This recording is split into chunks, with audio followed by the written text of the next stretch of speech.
Mi nombre es Damián Rojas, y durante los últimos 49 años he vivido una mentira.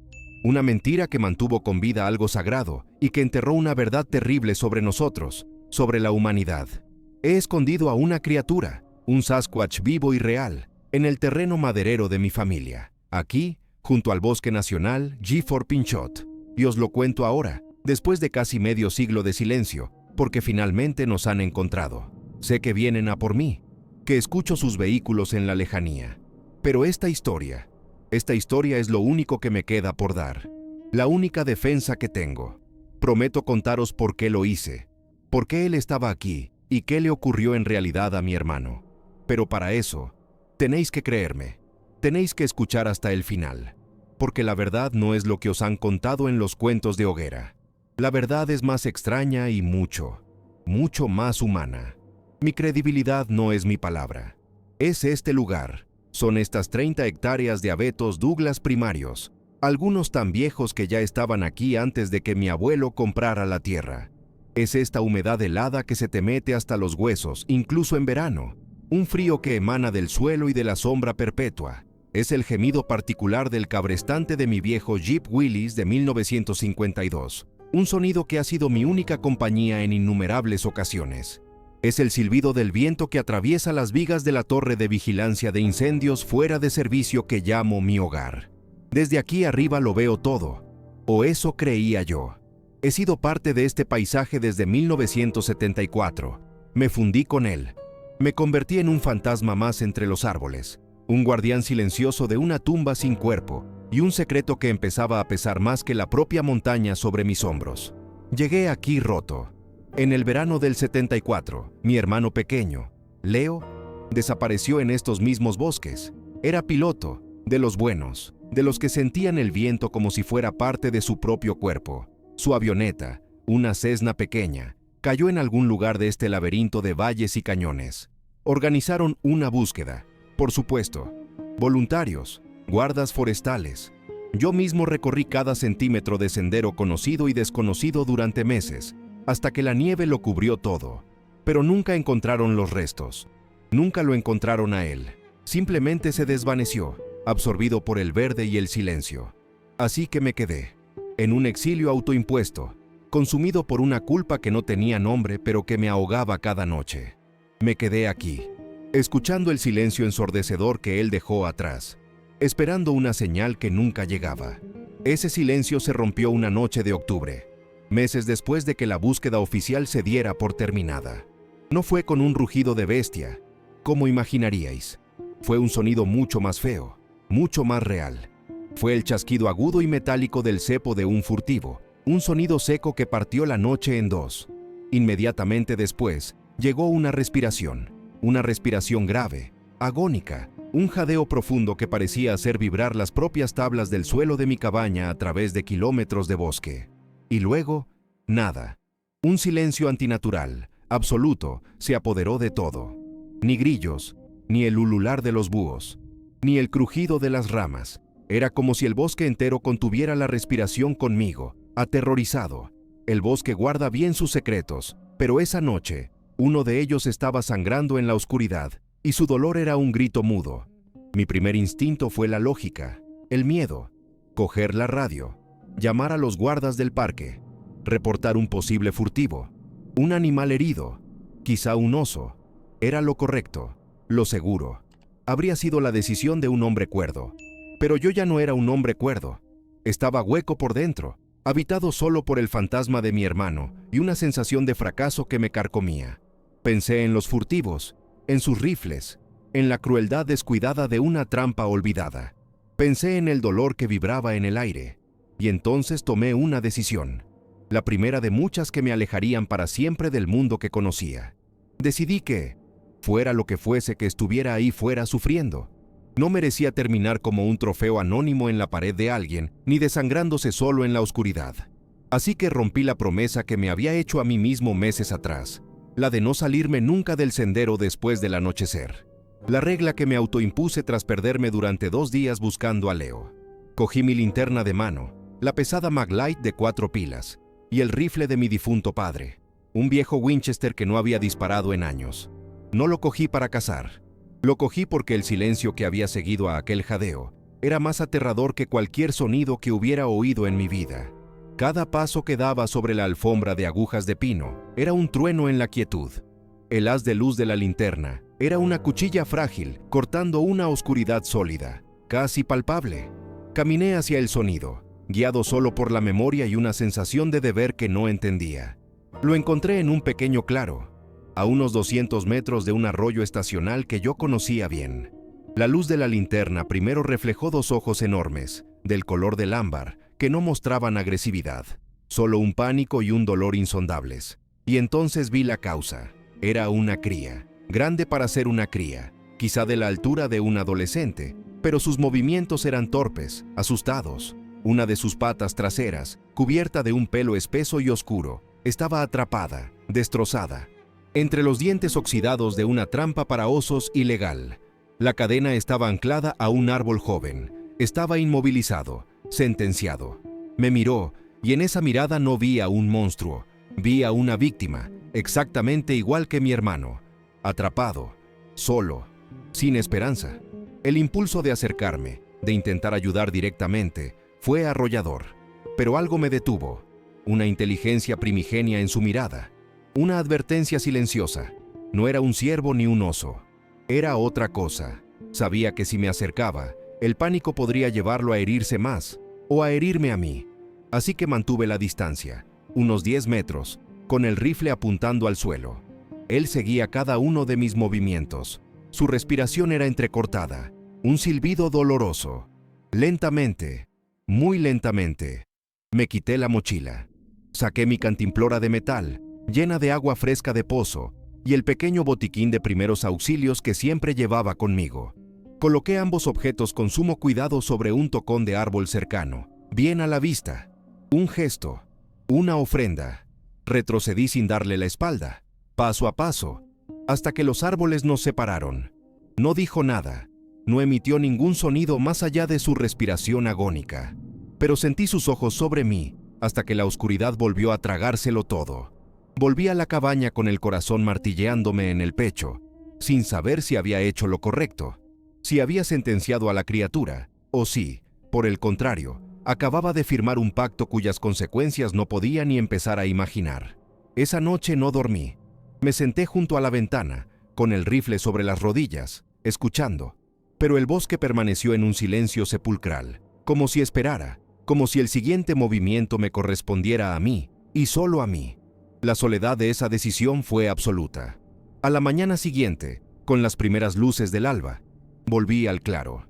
El miedo se mezclaba con una curiosidad febril. Y lo que vi me heló la sangre y a la vez selló mi destino para siempre. La cantimplora y el botiquín habían desaparecido. La trampa para oso seguía allí, pero estaba doblada, abierta a la fuerza, el metal retorcido como si fuera alambre. El árbol joven al que estaba anclada tenía profundas marcas de garras y estaba partido por la mitad. De la criatura no había ni rastro. Solo unas pocas gotas de sangre oscura sobre la hojarasca que se perdían en la espesura del bosque. Se había ido, se había liberado y se había llevado mi ofrenda. En ese momento, supe dos cosas. Una, que era increíblemente fuerte. Y dos, que entendía el concepto de un intercambio. Así empezó nuestro ritual. Así empecé a vivir mi mentira. Ese fue el primer día de los siguientes 49 años. El día que elegí el secreto sobre la verdad, la protección sobre la exposición. Tomé una decisión que nadie más en el mundo podía entender, y la he mantenido hasta hoy. Lo que pasó después, las reglas de nuestro pacto silencioso, los mensajes que intercambiamos, y cómo él me devolvió una parte de mi hermano que creía perdida para siempre. Esa es la verdadera historia. Pero para entenderla, necesito que os quedéis. Si creéis que hay verdades que merecen ser protegidas, dejad un like, suscribíos al canal y compartid esta confesión. Porque lo que viene a continuación no solo cambiará lo que pensáis sobre estas criaturas, sino también lo que pensáis sobre nosotros. Después de esa primera mañana, el bosque volvió a un silencio expectante. Pero ya no era el silencio vacío y doloroso que me había atormentado durante meses. Ahora era un silencio cargado de preguntas. ¿Volvería? ¿Había entendido mi gesto? ¿O simplemente había tenido suerte? ¿Encontrando un animal herido que casualmente actuó con una lógica que yo confundía con inteligencia? No podía quedarme con la duda. 7 días después, tomé una decisión. Iba a intentarlo de nuevo. Iba a establecer un canal de comunicación, por imposible que pareciera. No por curiosidad científica, sino por una necesidad más profunda, casi una obligación moral. Si esa criatura vivía en mi tierra, si era tan vulnerable como para caer en la trampa de un furtivo, entonces, de algún modo, era mi responsabilidad. Me había convertido, sin quererlo, en su único vecino. Elegí el lugar con un cuidado casi ceremonial. A medio camino entre mi torre y el barranco donde lo había encontrado, se alzaba un cedro rojo occidental enorme, tan viejo que su base estaba hueca por el fuego de algún incendio de hacía siglos. La abertura era como la boca de una cueva, lo suficientemente grande como para que un hombre pudiera resguardarse dentro. Era un punto de referencia natural, un lugar discreto pero inconfundible. Ese martes, al atardecer, llevé allí mi primera ofrenda intencionada. No eran sobras. Fui a mi despensa y cogí lo mejor que tenía. 2 latas de melocotones en almíbar, un paquete entero de cecina de venado que había curado yo mismo y una manta de lana gruesa del ejército, de las que ya no se fabrican. Lo deposité todo con cuidado dentro del tronco hueco, sintiéndome a la vez ridículo y solemnemente serio. Era un mensaje. No te estoy cazando. No quiero hacerte daño. La espera fue una tortura silenciosa. Volví a mi torre y, por primera vez en mucho tiempo, no me senté a escuchar la estática de la radio de onda corta, buscando ecos fantasmales de la voz de Leo. En su lugar, observé el bosque. Cada sombra que se movía, cada crujido de una rama, me ponía en alerta. Pasaron las horas. La luna se alzó sobre los abetos, bañando el paisaje en una luz plateada y fantasmal. Empecé a dudar de mí mismo, a sentir el peso de mi soledad y de lo que parecía una locura incipiente. Quizá solo estaba alimentando a los osos. Quizá la criatura, una vez libre, se había ido para siempre, lejos de la amenaza humana. Pero entonces recordé la forma en que había doblado el acero de la trampa, la inteligencia en aquellos ojos ambarinos, y supe que tenía que esperar. El bosque guarda bien sus secretos, y no los revela a los impacientes. A la mañana siguiente, el corazón me latía con fuerza mientras me acercaba al cedro hueco. Desde la distancia no se veía nada fuera de lo normal. Pero al llegar, un escalofrío me recorrió la espalda. El interior del tronco estaba vacío, completamente vacío. No había restos de las latas, ni el envoltorio de la cecina, ni rastro de la manta. Pero lo más increíble no era lo que faltaba, sino cómo faltaba. No había la destrucción que dejaría un oso. Las latas no estaban abolladas y desechadas. Simplemente habían desaparecido. No había jirones de lana enganchados en la corteza. Todo había sido retirado con una pulcritud deliberada, casi quirúrgica. No era el acto de un animal hambriento. Era el acto de alguien que recoge un paquete. En ese momento, la locura se convirtió en certeza. El pacto era real. Teníamos un buzón. Así empezó nuestro ritual. La rutina que daría forma a mi vida durante las siguientes décadas. Cada martes, sin falta, justo cuando el sol se ocultaba tras las cumbres de las cascadas, yo realizaba mi peregrinaje al cedro hueco. Me convertí en un experto en logística invisible. Aprendí qué funcionaba y qué no. La comida enlatada era un éxito, siempre que tuviera abre fácil. Las frutas frescas, especialmente las manzanas y las bayas, desaparecían rápidamente. La carne cocida era preferible a la cruda. Se convirtió en el eje de mi semana, la única cita ineludible en mi calendario vacío. Ya no era solo el guardián de la memoria de mi hermano, era el proveedor de un ser que nadie más sabía que existía. Un trato es un trato, y yo cumplía mi parte con una devoción casi religiosa, encontrando un nuevo propósito en el secreto. No tardé en aprender la primera regla no escrita: nunca de día. Una tarde, la impaciencia me pudo. Había conseguido una caja de pescado ahumado y quise llevársela antes, con la luz dorada del atardecer todavía filtrándose entre los árboles. A medida que me acercaba al cedro, una sensación extraña me invadió. El bosque, normalmente lleno del zumbido de los insectos y el canto de los pájaros, enmudeció por completo. Era el mismo silencio antinatural de la noche en que lo encontré. Me detuve, sintiendo el peso de una mirada invisible sobre mí. Una desaprobación tan palpable como un muro. No había amenaza, solo una advertencia clara. Di media vuelta y regresé a mi cabaña. Esperé a que cayera la noche y, al volver, el silencio se había roto. El bosque volvía a respirar. Lección aprendida. El sol era mi límite. La oscuridad era su territorio. La segunda regla la aprendí por las malas unas semanas después. El límite físico. Mi curiosidad sobre dónde vivía, sobre su refugio, era una comezón constante. Un día, después de dejar las provisiones, en lugar de volver a mi cabaña, decidí seguir el rastro apenas perceptible que se adentraba en el barranco. No eran huellas claras, solo una serie de ramas quebradas y piedras movidas. Caminé unos 100 metros, sintiendo que estaba transgrediendo algo importante. Justo cuando llegué al borde del arroyo que serpenteaba por el fondo del barranco, un sonido retumbó en el valle y me congeló en el sitio. Fue un golpe sordo, profundo y resonante. ¡Boom! Como si alguien hubiera golpeado el tronco de un abeto gigante con un mazo.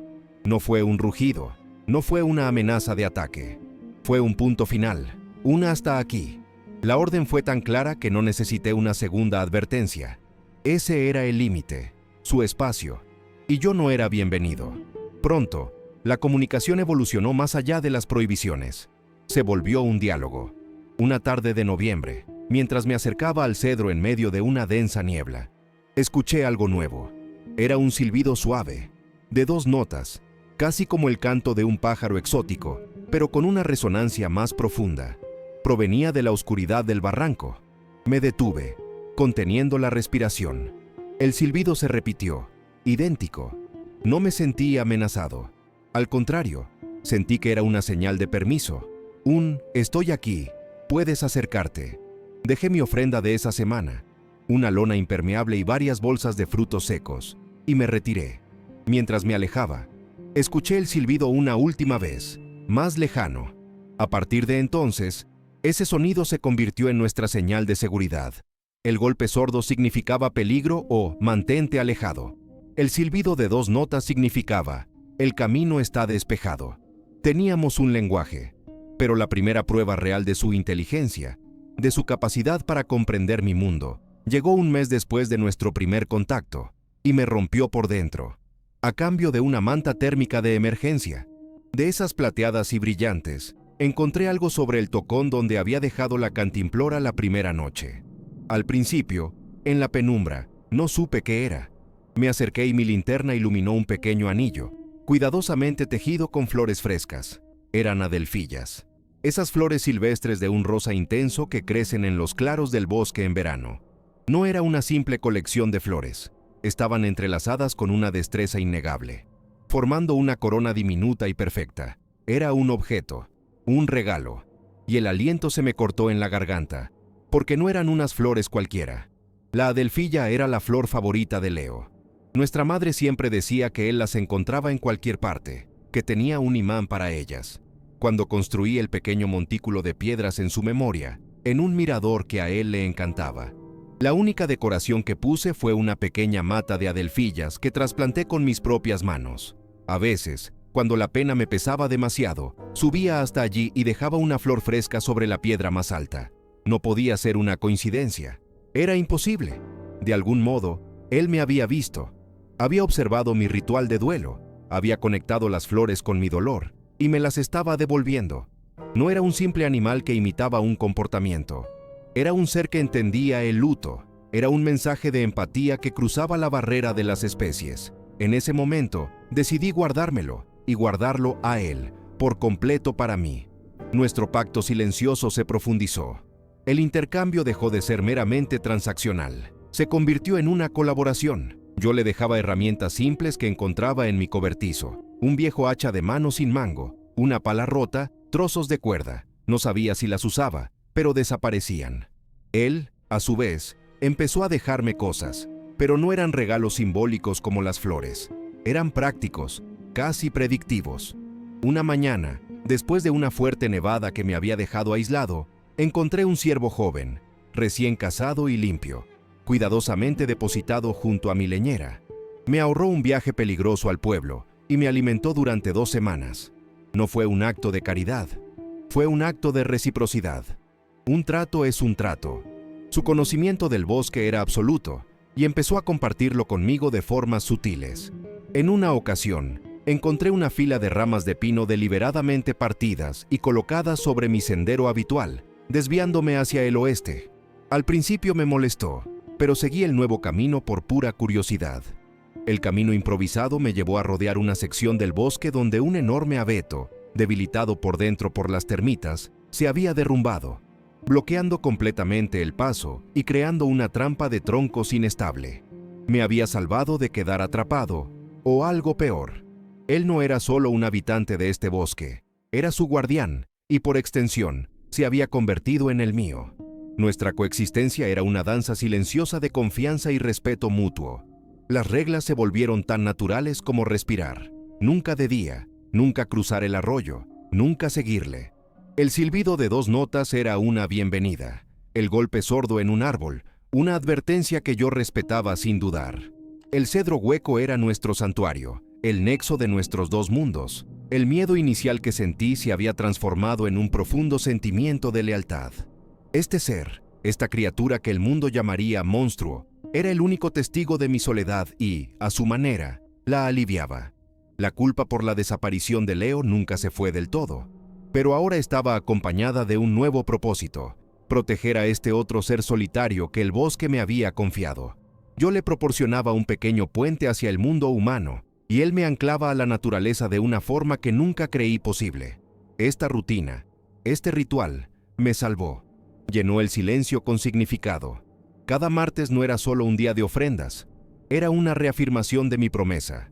Me dio una razón para mantener la tierra, para luchar contra las ofertas de las compañías madereras, para mantener este rincón del mundo intacto. Pasé de ser un hombre que esperaba la muerte en un exilio autoimpuesto, a ser el guardián de un secreto tan grande como las propias montañas que nos rodeaban. El misterio de qué era él, de dónde venía, seguía ahí, latente, pero había pasado a un segundo plano. Lo que importaba era la relación que habíamos construido, una amistad forjada en el silencio, la pérdida y el respeto mutuo. Pero yo sabía, en el fondo de mi corazón, que un equilibrio tan perfecto era frágil.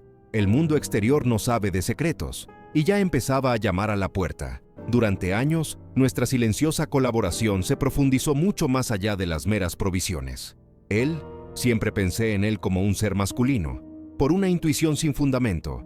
Era mi compañero silencioso, el centinela de mi soledad. Durante un invierno brutal, de esos que congelan el alma, mi pozo se heló por completo y me quedé sin agua. Estaba a 2 días de un peligroso viaje al pueblo. Esa noche, en mi ronda hacia el cedro hueco, escuché su silbido de 2 notas, pero no venía del barranco, sino de una dirección inusual, hacia el este. La curiosidad venció a la prudencia. Lo seguí. Me guió, a distancia, a través de la penumbra, hasta un pequeño manantial que brotaba de entre unas rocas, un lugar que yo, en 40 años, nunca había descubierto. No era un regalo, era una solución. Entendía mi necesidad antes que yo.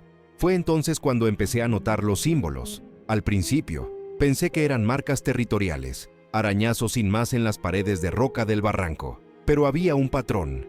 Una noche, tras dejar una vieja hacha de mano, escuché un sonido nuevo, un raspado rítmico, un rasguño metódico que se prolongó durante casi 1 hora.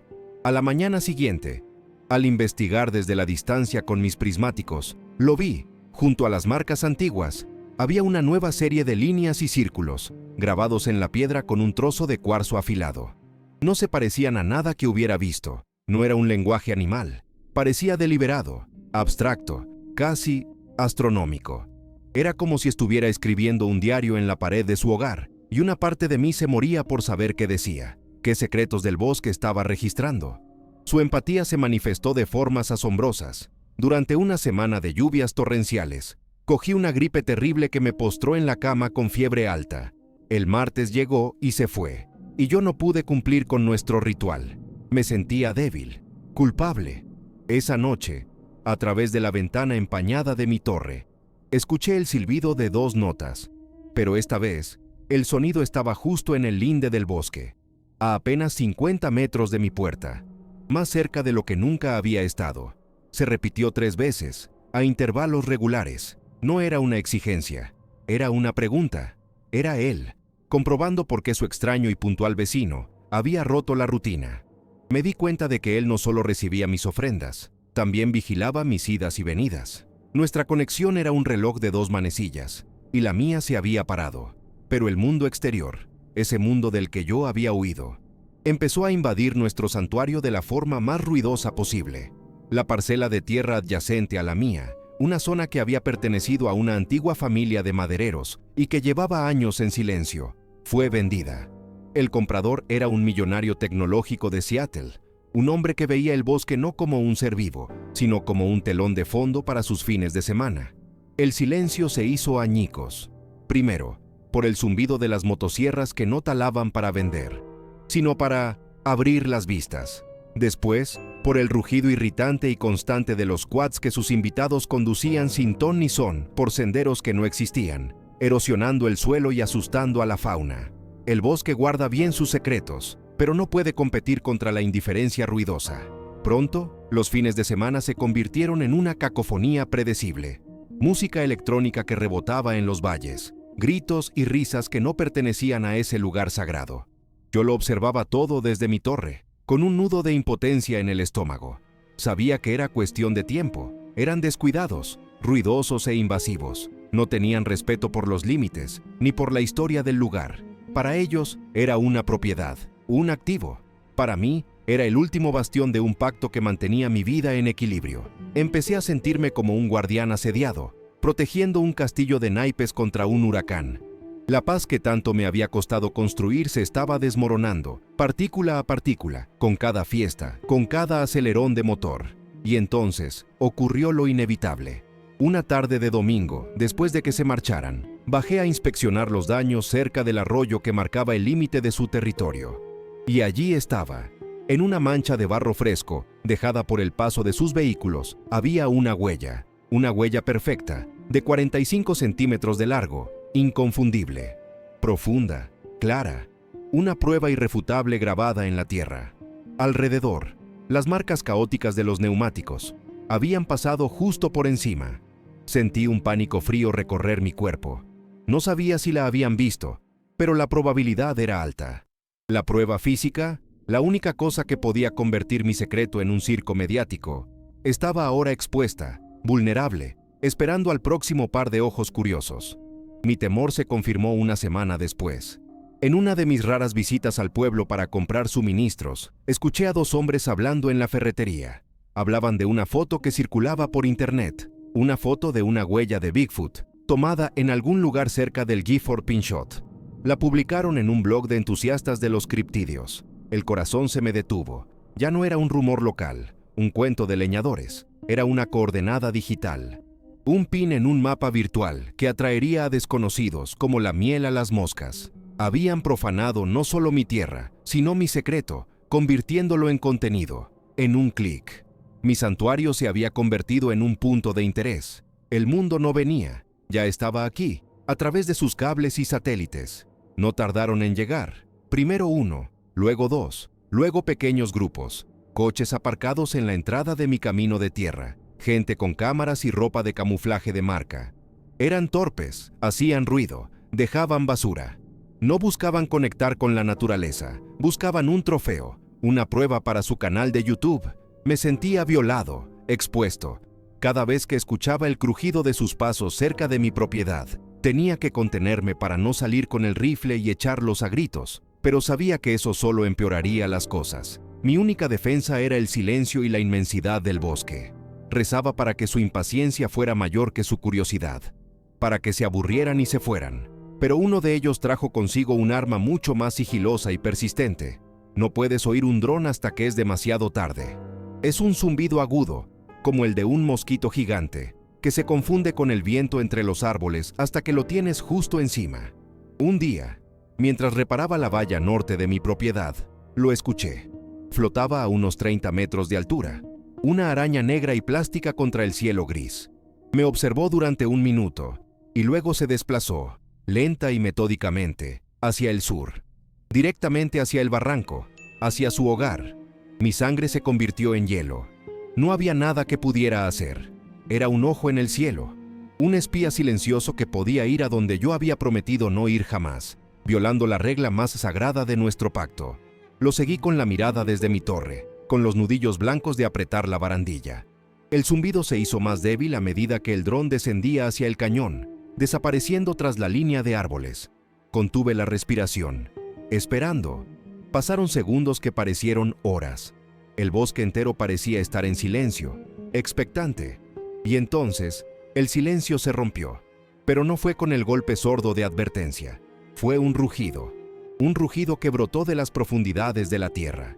Un sonido de pura furia territorial que hizo vibrar el cristal de mis ventanas. No era el rugido de un oso o un puma, era más profundo, más gutural, una onda de choque sónica que proclamaba su existencia a todo el valle. Era la voz de una fuerza primigenia diciendo «Basta».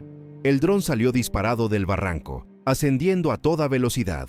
Sabía que quienquiera que lo estuviera pilotando acababa de obtener la confirmación auditiva que buscaba. Tenía que actuar. Tenía que reescribir la historia en ese mismo instante. Si informaban de un rugido monstruoso cerca de la huella, la búsqueda se intensificaría de una forma que no podría controlar.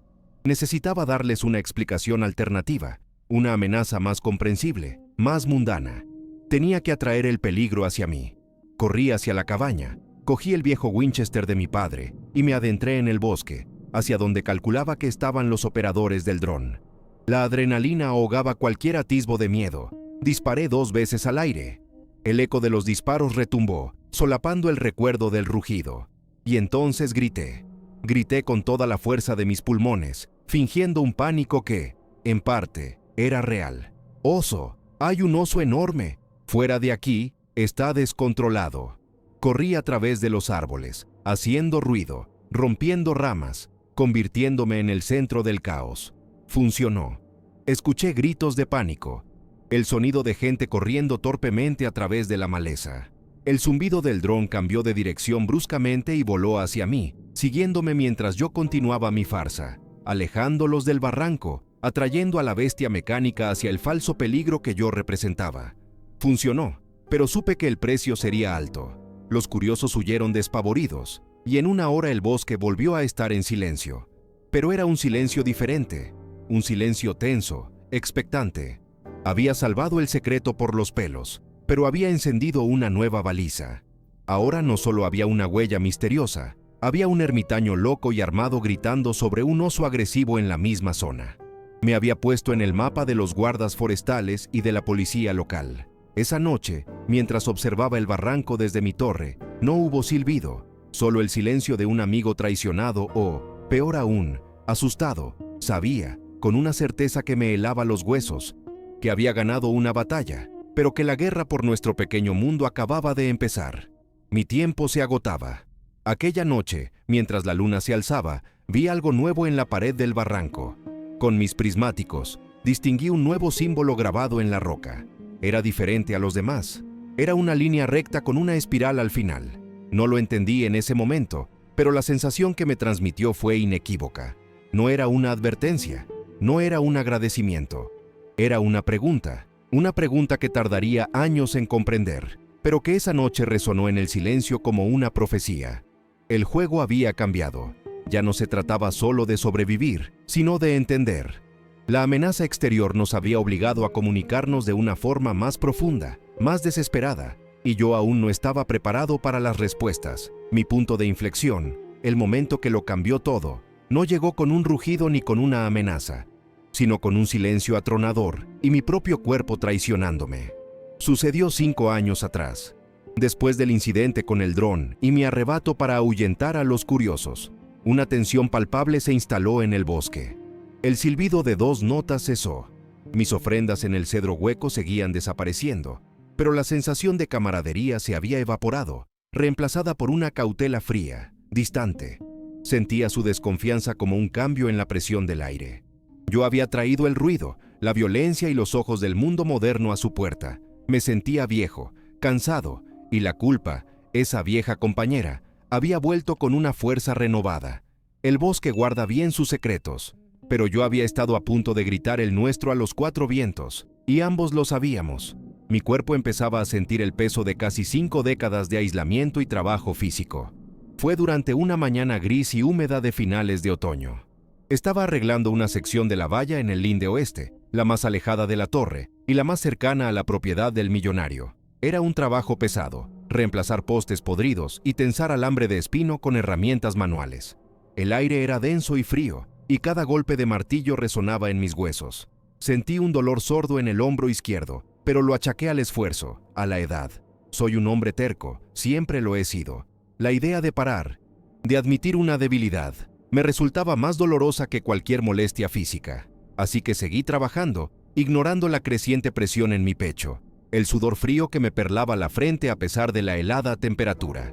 Pensé en Leo, en lo mucho que odiaba arreglar vallas, en cómo se reiría al verme allí, viejo y solo, luchando contra un poste rebelde. El ataque no fue dramático como en las películas, fue un peso aplastante, invisible, que se instaló en el centro de mi pecho y empezó a irradiar hacia mi brazo y mi mandíbula. El martillo se me cayó de la mano, produciendo un sonido metálico y apagado sobre la hojarasca. El mundo empezó a inclinarse. Los verdes y marrones del bosque se arremolinaron en una mancha borrosa. Me llevé una mano al pecho, intentando respirar, pero era como tratar de aspirar agua. No había aire, solo una presión implacable que me empujaba hacia el suelo. Recuerdo el olor a tierra húmeda y a pino podrido, y la sensación de las agujas de abeto arañándome la cara mientras caía de rodillas, y luego, de bruces. Un trato es un trato, pensé absurdamente, y yo estaba fallando en cumplir mi parte del nuestro. Mi último pensamiento coherente no fue de miedo, sino de un profundo y amargo arrepentimiento. Iba a morir allí, solo, en el barro, y mi secreto moriría conmigo. Él quedaría expuesto, vulnerable. Los hombres del dron volverían, los guardas me encontrarían y empezarían una investigación que, inevitablemente, conduciría al barranco. Mi vida entera, mi sacrificio de casi medio siglo, se reduciría a una nota a pie de página en la historia de un descubrimiento zoológico sensacionalista. Mi corazón latía de forma errática y dolorosa, un tambor desbocado en el silencio del bosque. Luego, la oscuridad me engulló por completo. El silencio que había temido durante toda mi vida adulta, finalmente había venido a reclamarme, llevándose consigo la última defensa de mi amigo. La primera sensación al volver en mí fue el frío de la madera contra mi espalda y el olor a resina de mi propio porche. Estaba desorientado. El dolor en mi pecho se había atenuado, convertido en una molestia sorda y pesada. Me incorporé con dificultad, con los músculos agarrotados y doloridos. No estaba en el bosque. Estaba en mi torre, recostado contra la puerta principal, como si alguien me hubiera dejado allí con cuidado. El sol estaba bajo en el horizonte, tiñendo las nubes de naranja y púrpura. Habían pasado horas. Mi mente, confusa y lenta, intentaba procesar lo imposible. ¿Había logrado arrastrarme hasta aquí por mi cuenta? Imposible. La distancia era de más de 1 kilómetro, a través de terreno irregular. No tenía la fuerza. Entonces, ¿cómo? Y entonces lo vi. En la linde del bosque, justo donde los árboles daban paso al pequeño claro frente a mi torre, había una figura, una sombra colosal recortada contra la luz moribunda del crepúsculo. Era él, inmóvil, observándome. No se escondía. Estaba allí, a la vista, más cerca de mi hogar de lo que nunca había estado. El pánico debería haberme invadido, pero yo estaba demasiado débil, demasiado aturdido. Nuestros ojos se encontraron a través de la distancia. No había amenaza en su postura, ni furia, solo una quietud vigilante. Y entonces dejó escapar un sonido, uno que nunca antes le había oído. No fue un rugido, ni un golpe, ni un silbido. Fue un gemido suave y gutural, una vibración profunda que resonó en mi pecho. Solo puedo describirlo de una manera. Era el sonido de la preocupación. Pero no fue su presencia lo que me robó el aliento. Fue el objeto que descansaba sobre la barandilla de madera de mi porche, justo al lado de mi mano. Al principio, mi cerebro no lo registró. Era un pequeño objeto metálico, oscurecido por el óxido y abollado por el tiempo. Lo cogí con mano temblorosa. Era pesado, familiar. Le di la vuelta, y el mundo se detuvo. En la parte posterior, apenas legibles bajo décadas de corrosión, estaban grabadas las iniciales L, R. Leo Rojas. Era la vieja brújula de latón de mi hermano, la que siempre llevaba colgada del cuello, la que llevaba en su último vuelo. La criatura la había encontrado. La había guardado durante casi 50 años. Y ahora, en mi momento de mayor debilidad, me la devolvía. Levanté la vista hacia él. La silueta oscura seguía allí, inmóvil. Sostuve la brújula en alto. Un gesto mudo, una pregunta que no necesitaba palabras. Él respondió con otro de esos gemidos bajos y preocupados. Luego, muy lentamente, levantó un brazo largo y pesado y se tocó el pecho, justo donde yo había sentido el dolor aplastante. El gesto fue inequívoco, humano, lleno de una empatía que trascendía cualquier barrera biológica. Entendía mi dolor físico porque, de alguna manera, él también sentía el dolor. Después de un largo momento, se dio la vuelta y sin hacer ruido, se desvaneció entre los árboles, dejándome solo en el porche con el fantasma de mi hermano en la palma de mi mano. En ese instante, 45 años de soledad, culpa y exilio autoimpuesto se derrumbaron, y entendí. Todo cobró sentido. Las adelfillas en la tumba de piedra, el ciervo durante la nevada, el aviso sobre el árbol caído, no eran solo actos de inteligencia animal o de simple reciprocidad. Eran gestos de un ser que me había estado observando, que había entendido mi pérdida desde el principio. Él no había visto a un guardián, a un proveedor. Había visto a otro ser solitario, marcado por el luto, y había encontrado una forma de compartirlo. La criatura no era solo un testigo de mi dolor, era un participante silencioso. No me estaba mirando a mí, me estaba cuidando. En ese momento, entendí que él estaba de luto conmigo. Esa noche, con la brújula de Leo en mi mesilla de noche, el recuerdo de los símbolos en la pared del barranco volvió a mí con una claridad cegadora. Mi mente, ahora abierta a la posibilidad de una inteligencia mucho más profunda, los reevaluó. No eran garabatos aleatorios, no eran marcas territoriales. Había un orden, una sintaxis visual que se me había escapado. Se parecían a mapas, mapas de estrellas. Siempre había uno que repetía, un patrón específico de 7 estrellas con una línea curva que lo rodeaba, como si quisiera destacarlo del resto del firmamento. Un lenguaje que no podía comprender, pero que ahora sabía que no era una simple escritura, sino una declaración. Me estaba mostrando algo. Me estaba diciendo de dónde venía o a dónde miraba. Mi propósito cambió esa noche. Ya no era un simple ermitaño escondiendo a un monstruo. Era el custodio de algo mucho más grande. Era el único interlocutor de un ser que había presenciado la tragedia que definió mi vida, que había guardado su último vestigio, y que ahora, quizás, intentaba contarme una historia aún mayor. La brújula no era solo un regalo, era una llave. Una llave para entender los símbolos, para descifrar el mensaje, para finalmente descubrir la verdad completa de lo que le pasó a Leo. Mi miedo al mundo exterior fue reemplazado por una nueva urgencia. Tenía que protegerlo, no solo de los cazadores y los blogueros, sino de aquellos que pudieran entender, incluso parcialmente, lo que él representaba. La verdadera amenaza estaba por llegar. Si habéis sentido lo mismo que yo en ese porche, esa mezcla de asombro y una verdad que te rompe por dentro, os pido que me ayudéis a que esta historia se escuche. Dejad un like, suscribíos y compartidla. Tenéis que quedaros hasta el final, porque lo que descubrí sobre esos mapas estelares y la voz de mi hermano es la razón por la que ahora mismo estoy grabando esto a contrarreloj. Los hombres que no respetan ningún secreto, los que tienen satélites en lugar de corazón, ya estaban en camino. Y no venían a por un monstruo, venían a por una respuesta.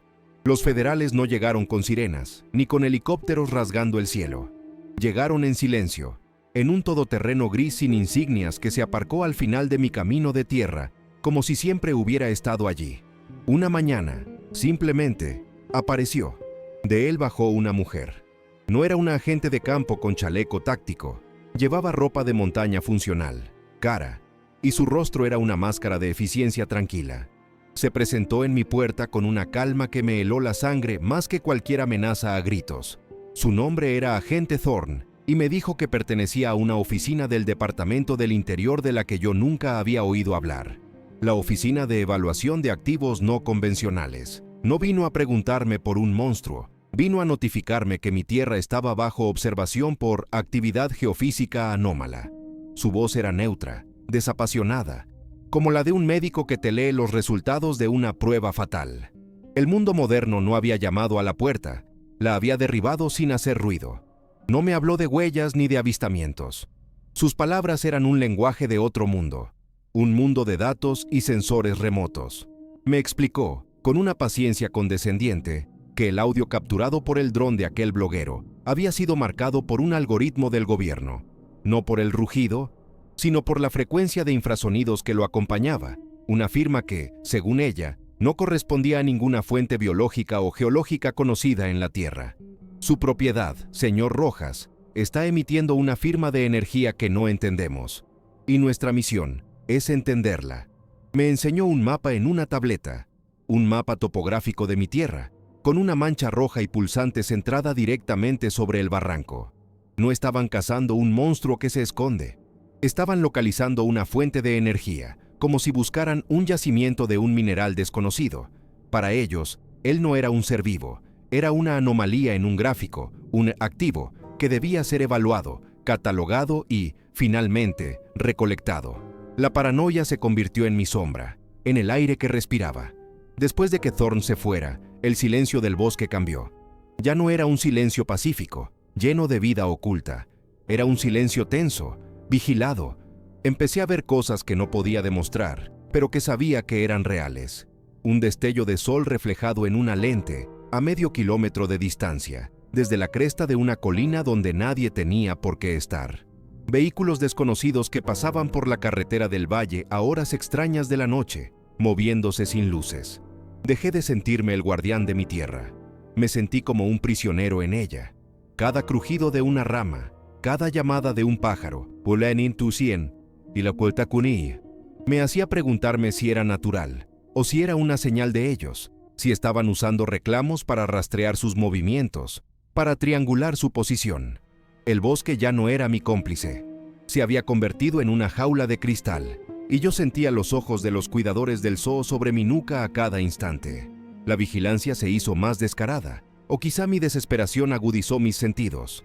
Una noche, incapaz de dormir, barrí la línea de árboles con los viejos prismáticos de mi padre, y lo vi, un barrido rápido y casi imperceptible de luz rojiza, atravesando la oscuridad. Un láser infrarrojo, lo vi de nuevo, unos segundos después, más a la izquierda. Estaban mapeando el terreno en la oscuridad, con una tecnología contra la que mis conocimientos del bosque no servían de nada. Yo conocía cada árbol, cada roca, cada sendero oculto. Ellos lo conocían todo a través de ondas de luz invisibles, de calor y de sonido. Mi ventaja, mi simbiosis con este lugar, había quedado obsoleta de la noche a la mañana. Era un hombre con un hacha luchando contra un enemigo que comanda satélites. Me sentí increíblemente viejo, analógico, un fantasma de un tiempo pasado intentando proteger un secreto de un futuro que ya estaba aquí. Aterrorizado de llevarlos directamente hasta él, detuve el ritual. Fue la decisión más dolorosa de mi vida. El siguiente martes, no fui al cedro hueco. Me quedé en mi torre, observando a través de los prismáticos, con el corazón hecho un nudo. Rompí nuestro pacto, nuestra única línea de comunicación, con la esperanza de que mi ausencia le hiciera moverse, esconderse más profundamente, volverse indetectable. El bosque volvió a quedarse en silencio, pero esta vez era un silencio desesperado, suplicante. No hubo golpes de advertencia, no hubo silbidos, solo una ausencia total, un vacío donde antes había una presencia. Me imaginaba su confusión, su espera en la oscuridad del barranco. Estaba traicionando su confianza para proteger su vida, y la culpa me consumía. Lo estaba abandonando en el momento en que más necesitaba un aliado, dejándolo solo contra un enemigo invisible. Mi radio de onda corta, mi vieja compañera en las noches de soledad, se convirtió en una fuente de terror. Siempre la había usado para buscar transmisiones lejanas, un eco del mundo exterior. Ahora, cada vez que la encendía, la estática habitual estaba salpicada de anomalías, breves ráfagas de transmisiones codificadas, chasquidos rítmicos, secuencias de tonos que no eran naturales. Eran ellos, se estaban comunicando entre sí, aquí mismo, en mi frecuencia. Estaban usando el aire para coordinarse. La paranoia se volvió asfixiante. ¿Estaban mis conversaciones en la radio del jeep siendo interceptadas? ¿Habían puesto micrófonos en el bosque? Ya no era solo una vigilancia visual. Estaban escuchando. Estaban en todas partes, en la luz, en el sonido, en las ondas invisibles que nos rodeaban. El aislamiento que una vez fue mi refugio se había convertido en una cámara de eco para mi propio miedo. Una semana después, Thorn volvió. Esta vez no aparcó lejos. Condujo hasta la misma base de mi torre y subió los escalones sin ser invitada. Su actitud había cambiado. La falsa cortesía había desaparecido, reemplazada por una impaciencia afilada. «Se acabó el juego, Damián», dijo, su voz cortante como el viento de invierno. «Sabemos que lleva aquí desde el 74. Sabemos lo de su hermano». No lo dijo como una amenaza, sino como un hecho consumado, como si estuviera leyendo mi expediente. Lo que sea que protege ahí abajo no es un animal, es una reliquia, un activo de un valor incalculable. Ayúdenos a asegurarlo, y esto terminará bien para usted. No estaba pidiendo mi ayuda, me estaba dando una última oportunidad para elegir el bando ganador. La presión ya no era una sospecha lejana, era una mano en mi hombro, apretando con fuerza.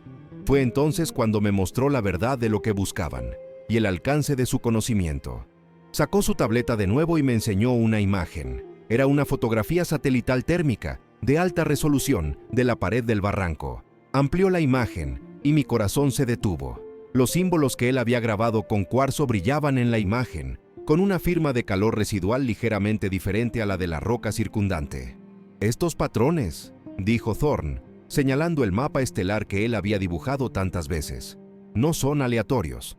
Se corresponden con sistemas estelares que son de interés para nosotros. Creemos que su amigo no es un guardián del bosque. Creemos que es un observador, o quizá un superviviente. La clave para entender quiénes son y por qué están aquí está en su comunicación. Y usted, Damián, es la única persona que ha hablado con él. No querían un monstruo, querían una piedra de Rosetta para un primer contacto. La enormidad de la situación me aplastó.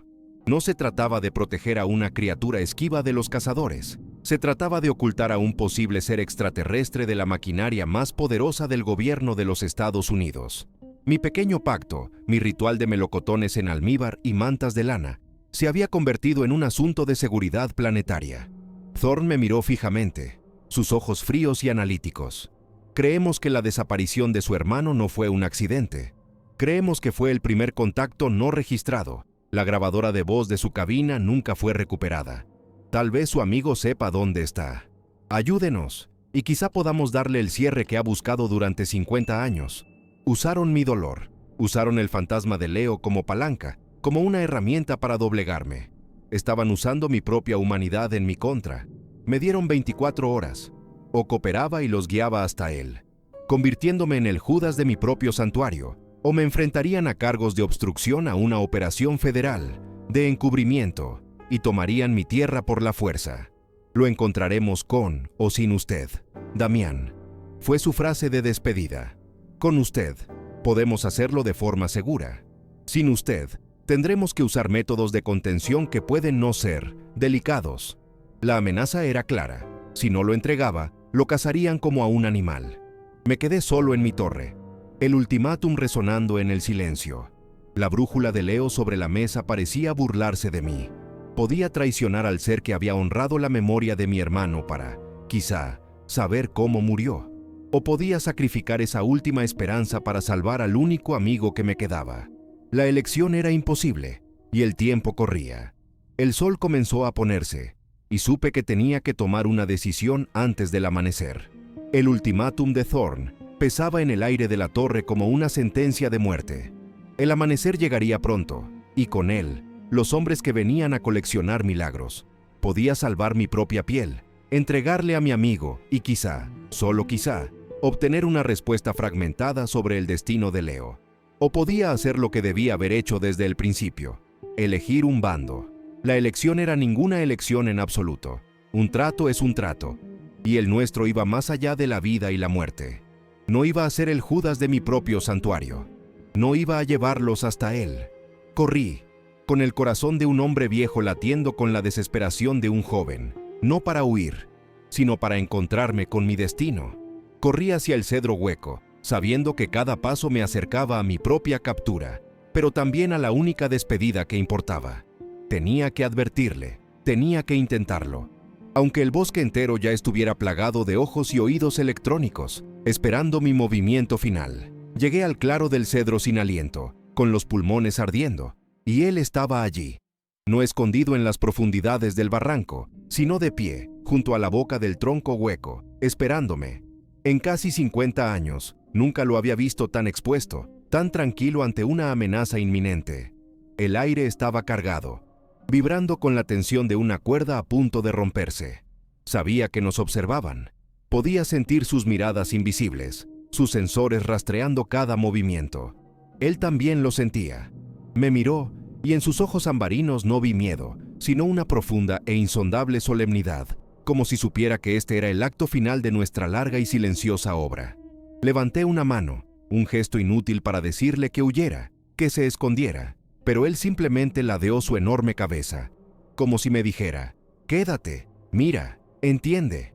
Y en ese momento, el sonido de botas pisando la hojarasca comenzó a rodearnos. El cerco se estaba cerrando. No huyó. Mientras las figuras oscuras de los agentes de Thorn se materializaban entre los árboles, con sus rifles en posición de alerta, él se dio la vuelta y puso una mano enorme y gentil sobre la pared de roca del barranco. Sus dedos, largos y sorprendentemente delicados, rozaron el símbolo que había grabado tantas veces, esa constelación de 7 estrellas. Luego, con una lentitud deliberada, señaló con un dedo hacia el cielo del alba, justo donde esas mismas estrellas comenzaban a desvanecerse con la primera luz. Después, se señaló a sí mismo, y finalmente, apuntó al suelo bajo sus pies. El mensaje era cristalino, una revelación silenciosa que me golpeó con la fuerza de un rayo. No eran de aquí, fueron dejados atrás, o se estrellaron. Eran observadores, supervivientes, náufragos de un mar de estrellas, y este pequeño rincón del mundo era todo lo que les quedaba. Su secreto era mucho más grande y solitario que el mío. Y entonces, la verdadera revelación, la que me rompió por completo, fue auditiva.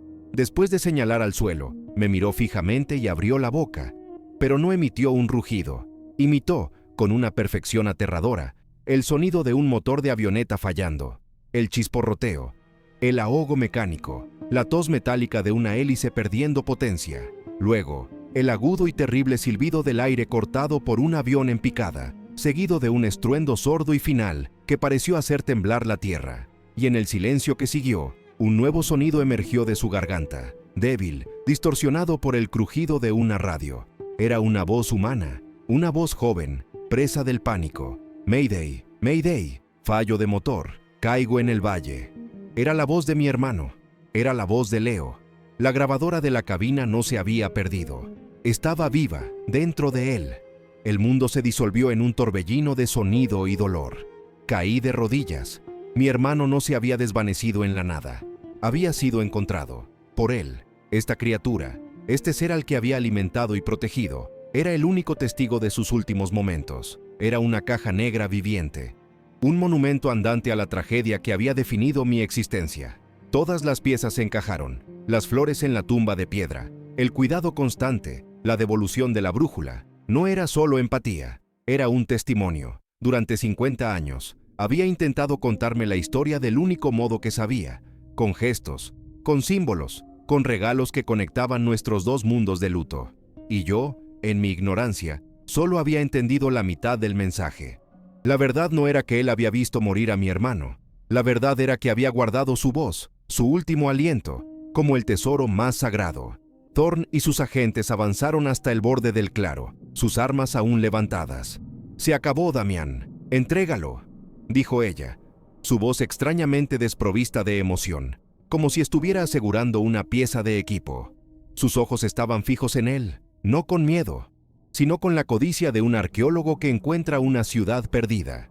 No veía a un ser de luto, ni al guardián de la memoria de mi hermano. Veía una fuente de datos, un disco duro biológico que contenía la clave para el primer contacto. Vio su propia promoción, la gloria del descubrimiento, un capítulo en los libros de historia con su nombre en él. En ese momento, la elección que me había torturado durante horas se volvió insultantemente simple. No había nada que elegir. Mi lealtad tenía un solo dueño. Miré al ser que había sido mi único amigo durante medio siglo. Miré a Thorn, que representaba un mundo que lo despojaría de su misterio, de su dignidad, que lo metería en una jaula y lo estudiaría hasta apagar su espíritu. Me levanté, sintiendo el peso de mis años, pero con una claridad que no había tenido en décadas. Me interpuse físicamente entre ellos, convirtiéndome en un escudo humano, frágil pero decidido. Señalé con un brazo tembloroso hacia el este, en dirección a la vieja mina de bórax derrumbada, un laberinto de túneles inestables a kilómetros de distancia de su verdadero refugio. «Está ahí dentro», grité, mi voz quebrada por la emoción y la mentira. «Es su guarida, es un laberinto, nunca lo atraparéis si entra ahí». Era la única arma que me quedaba, una mentira para comprarle tiempo. Mientras los agentes se abalanzaban sobre mí, aprovechando mi distracción, vi cómo él se daba la vuelta y, con una agilidad silenciosa que desmentía su tamaño, se desvanecía en la profunda oscuridad del barranco como un fantasma. Había funcionado. Sentí el frío del metal en mis muñecas mientras me esposaban, el clic de la cerradura sellando mi destino. Thorn se acercó y esperaba ver furia en su rostro por mi engaño, pero en su lugar había una sonrisa delgada y gélida, una sonrisa de victoria. El giro no fue un grito, fue un susurro brutal. «Esa brújula que encontramos en tu porche», dijo en voz baja, para que solo yo la oyera. «De dotación militar, modelo F1, asignada a un piloto llamado Leo Rojas, desaparecido en el 74. Nunca sospechamos de un monstruo, Damián. Siempre sospechamos de ti. Hemos estado usando tu dolor todo este tiempo. Lo sabían. No me habían encontrado por casualidad. Yo no era el guardián, era el cebo. Me quedé sin aire. Toda mi vida secreta, mi ritual de protección, mi aislamiento, no había sido mi fortaleza, sino los barrotes de la jaula que ellos mismos habían construido a mi alrededor. Usaron mi culpa, mi lealtad, mi humanidad, como herramientas para llegar a él. Mientras me llevaban a través del bosque que una vez fue mi reino, vi mi torre por última vez, una silueta solitaria contra el cielo que se iluminaba. Yo ya no estoy allí. La tierra será confiscada, la torre desmantelada, pero él es libre.